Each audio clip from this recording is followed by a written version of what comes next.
বাইতুল মোকাররমের মার্কেটের মধ্যে এখানে মির্জা আব্বাসের মিছিল আছে, গণসংযোগ আছে, যার কারণে পুরো মার্কেট আটকে দেওয়া হয়েছে। কেউ বের হইতে পারতেছি না। আমিও আসছিলাম মার্কেটের ভিতরে, কিন্তু পারতেছি না।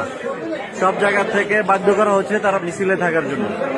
আপনারা সবাই দেখেন, এখানে মানুষ হতাশ আসলে।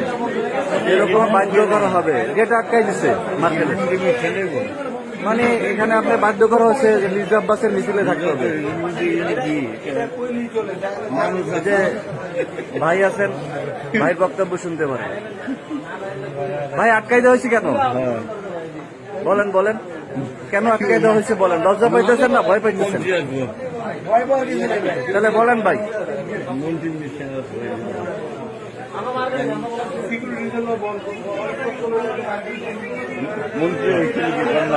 ক্ষমতায় আসার আগে এই অবস্থা, তো ক্ষমতায় আসলে কি করবে এরা?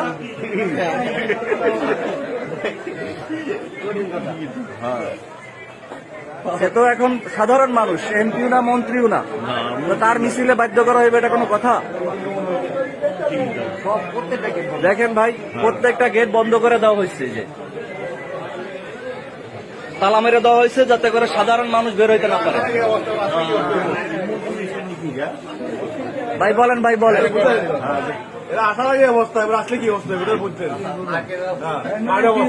এতে করে কি বিএনপির ভোট বাড়লো না কমলো? অবশ্যই কমলো। তাহলে এটা মানুষের কাছে, সাধারণ মানুষের কাছে ভোট চাইতে হবে একবারে নম্র ভদ্র বিনয়ের সাথে, তাই না? এভাবে যদি বেশি হইতেছে, মানুষ কাস্টমার ঢুকতে পারতেছে, বাড়ি পারতেছে না, দোকানদার বাড়ি ঢুকতে পারতেছে না। আমরা আসলে জি জি আমরা নতুন বাংলাদেশে এরকম রাজনীতি চাই না।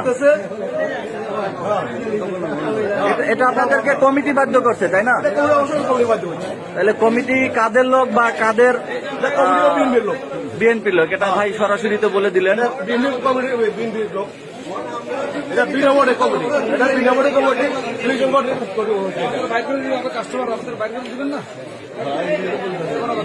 আপনারা দলবাজি করেন, আপনারা